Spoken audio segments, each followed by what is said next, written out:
प्रिय बंधुगण आमर उद्धारकर्ता प्रभु यीशु ख्रीष्टर पवित्र स्वर्ग नाम आमर ईश्वर परिवार सेवा कार्य पक्षर आपण को पुणी आपण परिवार प्रत्येक को आंतरिक नमस्कार ज्ञापन करे। प्रिय बंधु आज पृथ्वीर विभिन्न स्थान अनेक अनेक परिवार विभिन्न प्रकार रोग संकट समस्या नहीं विभिन्न प्रकार अंधकार परिस्थिति नहीं विभिन्न प्रकार क्लेश विभिन्न प्रकार विपद विभिन्न प्रकार विपरीत परिस्थिति नहीं आम सेवा कार्य को जोगाजोग करती आम प्रतिदिन प्रभु यीशु ख्रीष्टर नाम पृथ्वीर विभिन्न परिवार पृथ्वीर विभिन्न स्थान जो मैंने फोन करती व्हाट्सएप माध्यम जोगाजोग करती से परिवार मैंने प्रार्थना करूँ पुणी प्रभु यीशु अनेक अनेक परिवार जीवन में आश्चर्य कर्म प्रकाश कर जो मैंने आज रोग संकट में विभिन्न प्रकार महामारी विभिन्न प्रकार विपद समस्या रही फोन करती से जीवन में प्रभु यीशु आश्चर्य भाव में उद्धार साधन करती पुणी जो मैंने आज संतान संतति विहीन हो जीवन यापन करती आउ से विश्वास सहित आम सहित जोगाजोग करती आम प्रतिदिन पुणी प्रति सप्ताह 2 थर 3 थर उपवास प्रार्थना माध्यम प्रार्थना करूँ पुणी प्रभु से विश्वास अनुसार आम प्रार्थना द्वारा अनेक कार्य साधन करती पुणी जो मैंने आज संतान प्राप्ति निमंते अपेक्षा अच्छे से जीवन में प्रभु आज संतान संतति आशीर्वाद प्रदान कर प्रिय बंधु आम ईश्वर परिवार सेवा कार्य वेलूर तमिलनाडु सह जोगाजोग करतु पुणी ईश्वर सुस्थता आशीर्वाद शांति मुक्ति पांतु पुणी ईश्वर महिमा प्रकाश करतु वर्तमान मैंने ईश्वर सुसंवाद शुणा ये अंतिम दिन समय ए वर्तमान जगत किपरि अंधकार मध्य पुणी ए वर्तमान जगतर आज मानव जाति किपरि अंधकार मध्य आज किपरि आज सारा जगत रे अंधकार व्यापी अछि से विषय आज हमने ईश्वर वाक्य आम शुणा अंतिम दिन सुसंवाद अंतिम दिन मानकर किपरि मनुष्य समाज किपरि प्रस्तुत रहिबा दरकार ईश्वर से शेष न्याय विचार दिन निमंते किपरि सजाग होगा दरकार से विषय आज मैंने ईश्वर वाक्य ईश्वर दासन मुखर मैंने शुणा वर्तमान मैंने ईश्वर वाक्य अल्प समय शुणा ध्यान सहित ये वाक्य को शुणु पुणी आपण प्रियजन बंधु आते आपण मैंने जहाँ को जानती आप व्हाट्सएप रे जो कांटेक्ट नंबर अच्छी से सुसंवाद आपण शेयर कर पारती ईश्वर महिमा सकाशे तेणु आसतु ध्यान सहित अल्प समय ईश्वर पवित्र वाक्य मैंने शुणा।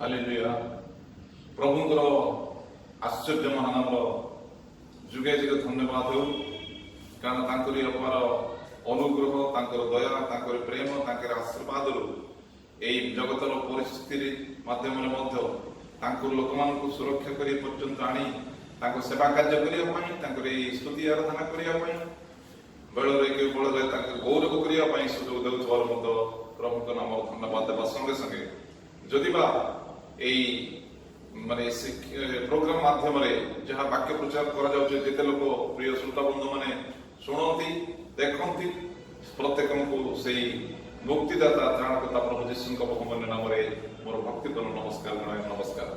वर्तमान जगत रे ए प्रकार परिस्थिति घटी चली जहाँ कि ताहा अवर्णनीय अटे जेहेतु प्राय गत 2020 साल ठारू जो कोरोना भाइरस प्रभाव ए पृथ्वी मध्य पड़ी जो अनेक लोग प्रभु यीशु को न जानी ए जगत छाड़ी चले जाउछंती से माने अंधकार रही जीवन काटुछंती किंतु आज ताकर लोक मानकु प्रभु से महा अनुग्रह आशीर्वाद करी ताकर बाहु तले सुरक्षा प्रदान करी ए पर्यंत पढ़ाई आउछंती तथापि आज ए जगतर परिस्थिति आमे जदि चिंता करू ताहले अति भयंकर अटे आमे देखुछु गत वर्ष आमर भारत देश में 2020 साल मार्च 22 तारीख जो लॉकडाउन आरंभ होला से दिन ठारू प्राय प्रत्येक सेवा उपासना मंदिर गिरजाघर प्रत्येक जगह ताला पड़गला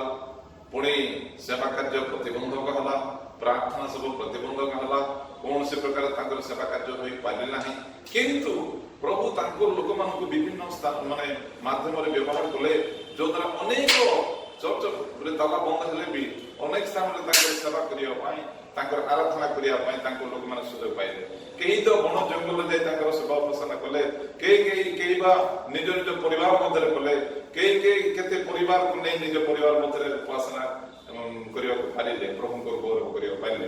କିନ୍ତୁ ପ୍ରଭୁ ଏହି ସକଳ ବିଷୟକୁ ସେ ଖୋଲିବା ଦ୍ୱାରା ତାଙ୍କ ଲୋକମାନଙ୍କ ଦ୍ୱାରା ସେ ଉପାସନା ପାଇଲେ। କାରଣ ସେ ଲକଡାଉନ ସଦାପ୍ରଭୁ ପରମେଶ୍ୱର ହିଁ ଲକଡାଉନ କରନ୍ତି ଏବଂ ଅନଲକ୍ କରନ୍ତି, ଯାହା ବାକ୍ୟ ପ୍ରମାଣ ଦିଏ।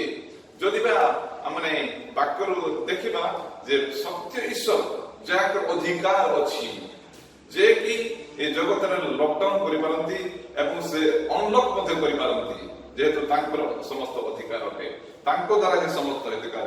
ଯାହା ପ୍ରକାଶିତ ବାକ୍ୟରେ ଲେଖାଯାଏ, ପ୍ରକାଶିତ ତାର 3 ପର୍ବର 7 ପଦରେ ଲେଖାଯାଏ, ଯେ ବନ୍ଦ କଲେ କେହି ଫିଟାଇ ପାରନ୍ତି ନାହିଁ, ଯେ ଫିଟାଇଲେ କେହି ବନ୍ଦ କରି ପାରନ୍ତି ନାହିଁ, କାରଣ ଲକଡାଉନ କରିବାର ତାଙ୍କର ଅଧିକାର। ଜିସାୟ 22:22 ମଧ୍ୟ ଲେଖାଯାଏ ଯେ ତାଙ୍କ ହାତରେ ଦାଉଦଙ୍କର କଞ୍ଚି ତାଙ୍କ ହାତରେ ଦିଆଯାଇଛି, ଯଦ୍ୱାରା ସେ ଯେତେବେଳେ କଞ୍ଚି ଖୋଲନ୍ତି କେହି ବନ୍ଦ କରିପାରିବେ ନାହିଁ, ଯଦି ବା ସେ ବନ୍ଦ କରନ୍ତି କେହି ଖୋଲି ପାରନ୍ତି ନାହିଁ। ତେବେ ଜଗତରେ এই ପ୍ରକାର ଭାବରେ ଗତ 2020 ସାଲରେ ଲକଡାଉନ ଆରମ୍ଭ ହେଲା, ବହୁତ କଟକଣା ଆରମ୍ଭ ହେଲା, ମାନେ ପ୍ରଭୁଙ୍କର ସେବା କାର୍ଯ୍ୟ କରିବା କିମ୍ବା ଅନ୍ୟାନ୍ୟ ଧାର୍ମିକ ମାନେ ପୂଜା ପାଠ କରିବା ବନ୍ଦ ହେଲା। କିନ୍ତୁ ଆମେ ଦେଖୁ ଯେ ପ୍ରଭୁ ଏ ଲକଡାଉନ ବାଇବେଲରେ ହିଁ ଲକଡାଉନ ବିଷୟରେ ଉଦ୍ଧୃତ କରାଯାଇଛି। ଯେହେତୁ ଅନେକ ବିଷୟର ଲକଡାଉନ ବାଇବେଲରେ ଆମେ ଯଦି ବା ଆଦି ପୁସ୍ତକରୁ ଯାତ୍ରା ପୁସ୍ତକରୁ এই ପ୍ରକାର ଯଦି ପଢିକିରି ଆସୁ, ଅନେକ ବିଷୟରେ ଲକଡାଉନ ବିଷୟରେ ଉଦ୍ଧୃତ କରାଯାଇଛି। କିନ୍ତୁ ସେଥିମଧ୍ୟରୁ ମୁଁ ଆପଣମାନଙ୍କ ନିକଟରେ 3ଟି ଲକଡାଉନ ବିଷୟ ଉପସ୍ଥାପନ କରିବାକୁ ଚାହେଁ। ଯେହେତୁ ଲକଡାଉନ କରିବାର ଅଥରିଟି ବା ପାୱାର ବା ଅଧିକାର କେବଳ ପ୍ରଭୁ ଯୀଶୁ ବା ସଦାପ୍ରଭୁ ପରମେଶ୍ୱରଙ୍କର ହସ୍ତରେ ହିଁ ତାହା ଅଛି। ତେବେ ଆମେ ଦେଖୁ ପ୍ରାୟ 3ଟି ଲକଡାଉନ ସ୍ତର ବିଷୟ ମୁଁ ଉପସ୍ଥାପନ କରିବାକୁ ଚାହେଁ। ନା ପ୍ରଥମ ହେଉଛି ନା ଜିହୁଦା ପୁସ୍ତକ 1 ପର୍ବର 6 ପଦରେ ସେଇଠି ମହାବିଚାର ଦିନ ନିମନ୍ତେ କେତେକ ଦୂତ ମାନଙ୍କୁ ସେ ଚିରସ୍ଥାୟୀ ବନ୍ଧନରେ ବାନ୍ଧି ଅନ୍ଧକାରମୟ ସ୍ଥାନରେ ବିଚାର ନିମନ୍ତେ ଲକଡାଉନ କରି ରଖିଲେ। କାହିଁକି? ସେମାନଙ୍କର ଅବାଧ୍ୟତା ହେତୁ ସେମାନଙ୍କୁ ବିଚାର ନିମନ୍ତେ ଅନ୍ଧକାର ସ୍ଥାନରେ ଲକଡାଉନ କରି ସେମାନଙ୍କୁ ରଖିଲେ, ଯେହେତୁ ଯାହା ଚିରସ୍ଥାୟୀ ବନ୍ଧନର ଲକଡାଉନ ଅଟେ। ତାପରେ ଦ୍ୱିତୀୟ ନମ୍ବର ଯଦି ଦେଖୁ, ଉଦାହରଣ ସ୍ୱରୂପ ଯେଉଁମାନେ ପରମେଶ୍ୱରଙ୍କର ଅବାଧ୍ୟ ହୋଇ ଅବାଟରେ ଯାଆନ୍ତି, ସେମାନେ ଯେପରି ଫେରି ତାଙ୍କ ନିକଟକୁ ଆସିବେ, ତାଙ୍କ ନିକଟକୁ ପୁନର୍ବାର ଫେରି ଆସିବେ, ସେମାନଙ୍କ ପାଇଁ ମଧ୍ୟ କିଛି ଲକଡାଉନ କରିଛନ୍ତି। ଯାହା ଉଦାହରଣ ସ୍ୱରୂପ ଜୋନସଙ୍କ ବିଷୟରେ ଦେଖୁ। ଜୋନସ 1 ପର୍ବର ତାର ଲେଖାଯାଏ 17 ପଦରେ, ଜୋନସ ଯେତେବେଳେ ସଦାପ୍ରଭୁ ପରମେଶ୍ୱର ତାଙ୍କୁ ଅର୍ଡର ଦେଲେ ଯେ ତୁମେ ନିନିବିକୁ ଯାଅ, କାରଣ ନିନିବିର ଲୋକମାନଙ୍କର ଦୁଷ୍ଟତା, ନିନିବି ଲୋକମାନଙ୍କର ଅବାଧ୍ୟତା ହେତୁ ସେମାନଙ୍କର ନଗରକୁ ଉତ୍ପାଟନ କରିବା ପାଇଁ ସଦାପ୍ରଭୁ ପରମେଶ୍ୱର ନିନିବିକୁ ଯିବା ନିମନ୍ତେ ଜୋନସକୁ ପଠାଇଲେ। କିନ୍ତୁ ଜୋନସ ନିନିବିର ଲୋକମାନଙ୍କୁ ଭୟ କରି ସେ ନିନିବିକୁ ଯିବା ପାଇଁ ସେ ଇଚ୍ଛା କଲେ ନାହିଁ। କାହିଁକି ଭୟ କରୁଥିଲେ? କାରଣ ନିନିବିର ଲୋକମାନେ ଏ ପ୍ରକାର ଅବାଧ୍ୟ ଦୁଷ୍ଟତାର ଜୀବନ କାଟୁଥିଲେ।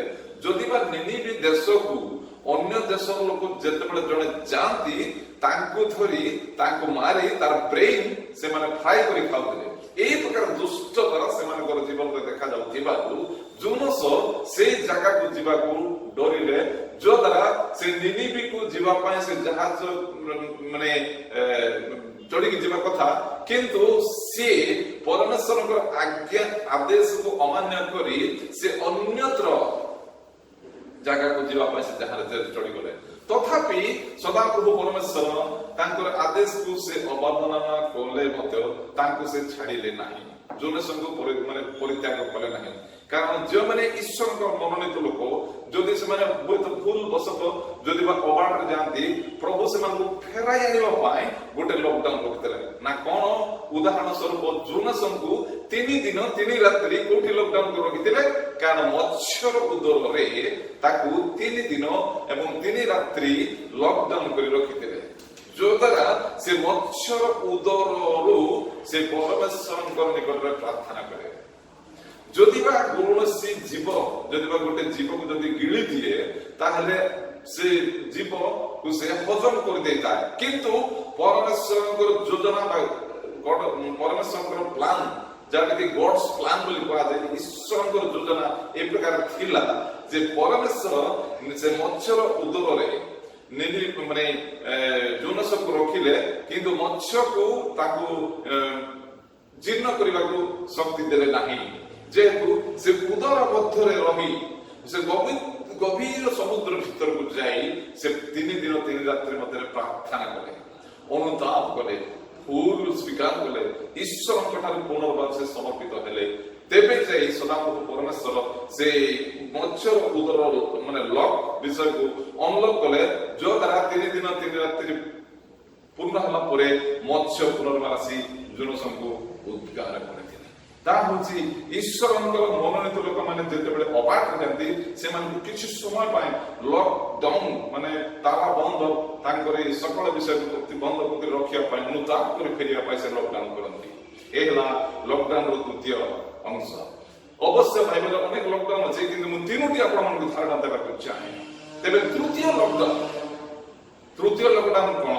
ମାନେ ଆଗାମୀ ବିପଦରୁ, ଆସନ୍ତା ସଂକଟରୁ, ଆସନ୍ତା ସମସ୍ୟାରୁ ତାଙ୍କରି ଲୋକମାନଙ୍କୁ ଉଦ୍ଧାର କରିବା ପାଇଁ, ସେଇ ବିପଦରୁ ସୁରକ୍ଷା ଦେଇ ତାଙ୍କ ରାଜ୍ୟ ନିମନ୍ତେ ଯୋଉ ମନୋନୀତ କରିଛନ୍ତି ସେ ରାଜ୍ୟକୁ ନେବା ପାଇଁ ସଦାପ୍ରଭୁ ପରମେଶ୍ୱର ଆଉ ଗୋଟେ ଲକଡାଉନ କରୁଛନ୍ତି। ନା କଣ? ଆଗାମୀ ବିପଦରୁ ଯେମିତି ସୁରକ୍ଷା ପାଇବେ। ଉଦାହରଣ ସ୍ୱରୂପ ଯଦି ଆମେ ପଢିବା ଆଦି ପୁସ୍ତକ 6 ପର୍ବର ଯଦି ଦେଖୁ, ଯେତେବେଳେ ଆଦି ପୁସ୍ତକ 6 ପର୍ବର ଆମେ ପଢୁ, ପୃଥିବୀରେ ଯେତେବେଳେ ପାପ ଉପରେ ପାପ ପରିପୂର୍ଣ୍ଣ ହେଲା, ସେଇଠାରେ ନୋହଙ୍କୁ ସଦାପ୍ରଭୁ ପରମେଶ୍ୱର କହିଲେ ଯେ ବର୍ତ୍ତମାନ ପୃଥିବୀର ଅନ୍ତିମ କାଳ ଉପସ୍ଥିତ, ସେଥିପାଇଁ ଆଜି এই ପୃଥିବୀକୁ ମୁଁ ଧ୍ୱଂସ କରିବି। କୋଉ ଦ୍ୱାରା ଧ୍ୱଂସ କରିବି? ଯେ ଜଳ ପ୍ଲାବନ ଦ୍ୱାରା এই ପୃଥିବୀକୁ ଧ୍ୱଂସ କରିବି।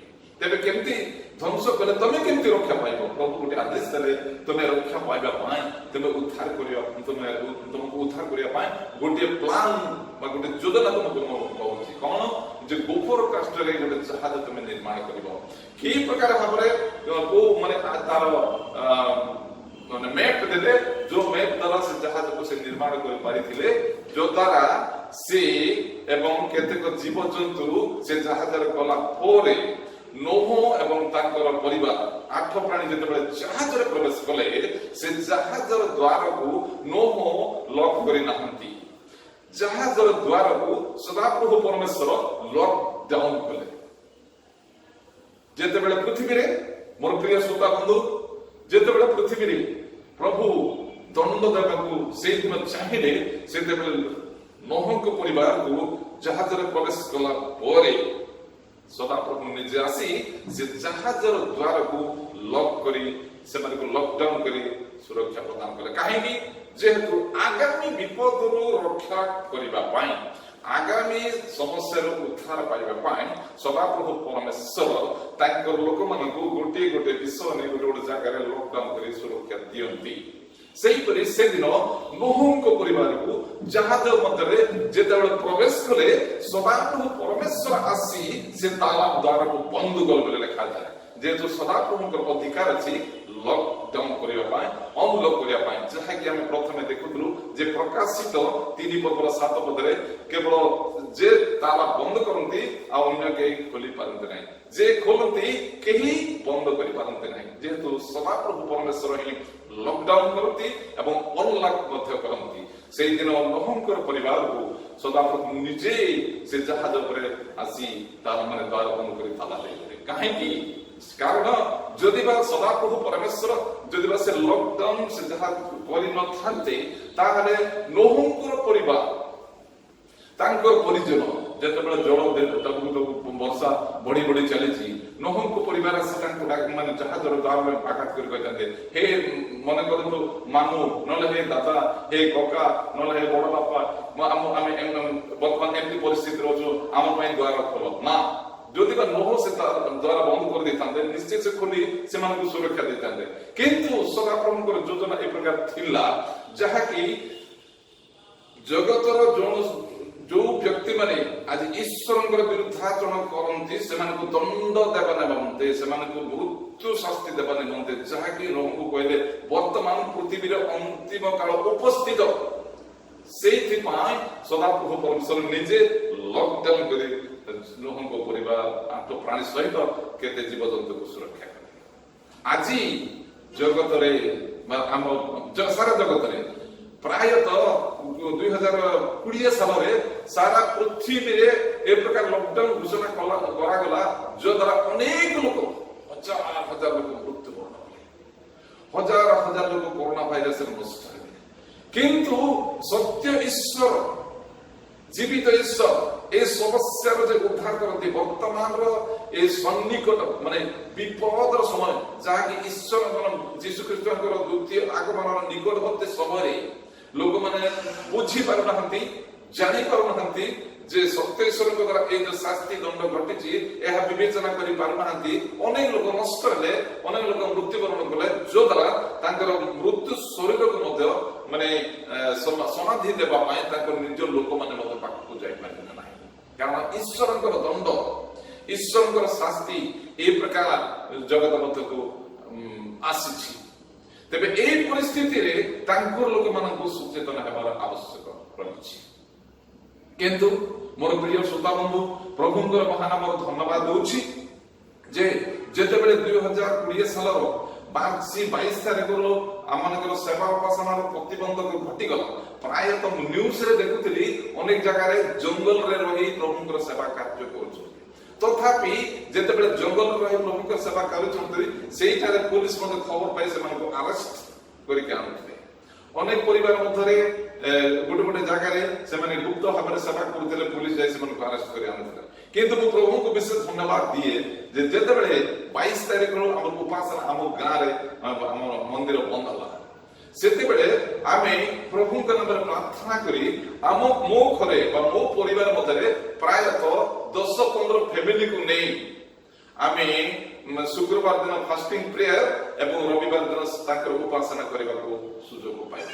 ଦାଣ୍ଡରେ ପୁଲିସ ବୁଲୁଛନ୍ତି, ସେମାନେ ପୁଲିସ ପହରା ଦଉଛନ୍ତି, କିନ୍ତୁ ଆମେ ପ୍ରଭୁଙ୍କର ଗୌରବ ବାଜା ମାନେ ନାଲ ଦ୍ୱାରା ଦାରା ଦ୍ୱାରା ଆମେ ଗୀତ ସ୍ତୋତ୍ର ବାଜା କରି ତାଙ୍କର ଆରାଧନା କରୁ। ଯଦ୍ୱାରା ସେଇ ସମୟ ଆମର ଥିଲା ଗୁଡ ଫ୍ରାଇଡେ, ସେଇ ସମୟରେ ଥିଲା ଇଷ୍ଟର ସଣ୍ଡେ, সেই সময় ଥିଲେ ଖଜୁରୀ ପର୍ବ, ବିଭିନ୍ନ ପ୍ରକାର ପର୍ବପର୍ବାଣି ଆମର ପ୍ରତିବନ୍ଧ କଲା। କିନ୍ତୁ ଆମେ ପ୍ରଭୁଙ୍କ ଉପରେ ଭରସା ରଖି, ପ୍ରଭୁଙ୍କ ଉପରେ ଆମେ ଆଶା ରଖି ଆମେ ଆରମ୍ଭ କଲୁ ଯେ ଖଜୁରୀ ରବିବାର ମଧ୍ୟ ଆମ ନିଜ ପରିବାରରେ କରୁ, ଯାହାକି ଖଜୁରୀ ବାଙ୍ଗର ଆଣିଲୁ, ନୀତି ନିୟମ ଭାବରେ ଆମେ ଯାହା କରିବା କଥା ଦାଣ୍ଡରେ ବୁଲିଲୁ, ତାପରେ ଖଜୁରୀ ପର୍ବ ପାଳନ କଲୁ। ହାଲେଲୁୟା।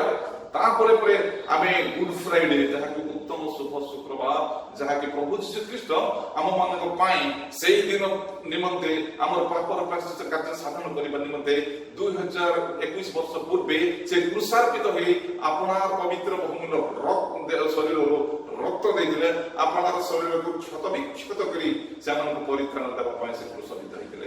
ସେଇ ଦିନ ମଧ୍ୟ ସେଇ ଗୁଡ ଫ୍ରାଇଡେ ପାଳନ କରିବାକୁ ପ୍ରଭୁ ସୁଯୋଗ ଦେଲେ। ତାପରେ ପରେ ଆମମାନଙ୍କୁ ଇଷ୍ଟର ଶନିବାର, ପୁନରୁତ୍ଥାନ ରବିବାର ପ୍ରତ୍ୟୁଷରୁ ଆମମାନଙ୍କୁ ତାଙ୍କର ସେବା କରିବା ପାଇଁ ମଧ୍ୟ ସୁଯୋଗ ଦେଲେ।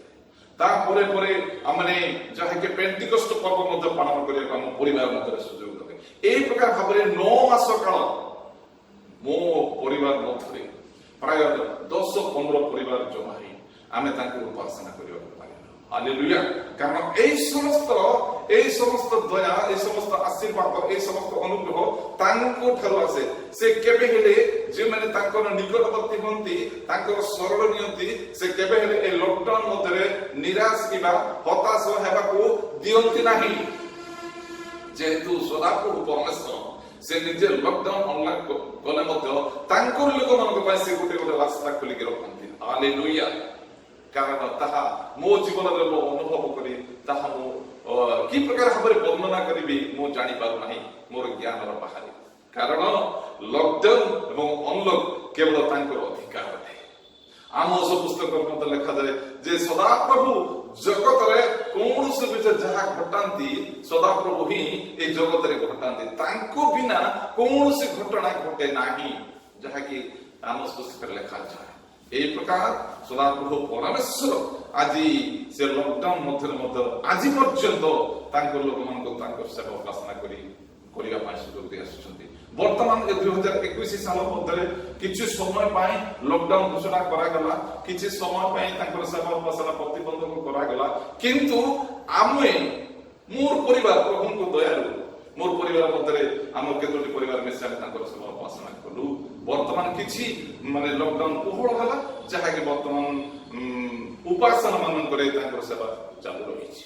ତେବେ এই ପ୍ରକାର ଲକଡାଉନ ପରିସ୍ଥିତିରେ, এই ପ୍ରକାର କରୋନା ଭାଇରସର ସମସ୍ୟା ପରିସ୍ଥିତିରେ ତାଙ୍କରି ଲୋକମାନେ କି ପ୍ରକାର ଭାବରେ ସଚେତନ ହେବାକୁ ପଡିବ, ଯେହେତୁ ବର୍ତ୍ତମାନର ସମୟ ଅତି ଭୟଙ୍କର ସମୟ, ଯାହାକି ତାଙ୍କରି ଦ୍ୱିତୀୟ ଆଗମନର ସମୟ, ଯାହାକି ପ୍ରତ୍ୟେକ ମନୁଷ୍ୟ ଅନ୍ତିମ କାଳ ଶେଷ ନିକଟବର୍ତ୍ତୀ ପ୍ରାୟ ହେଲାଣି।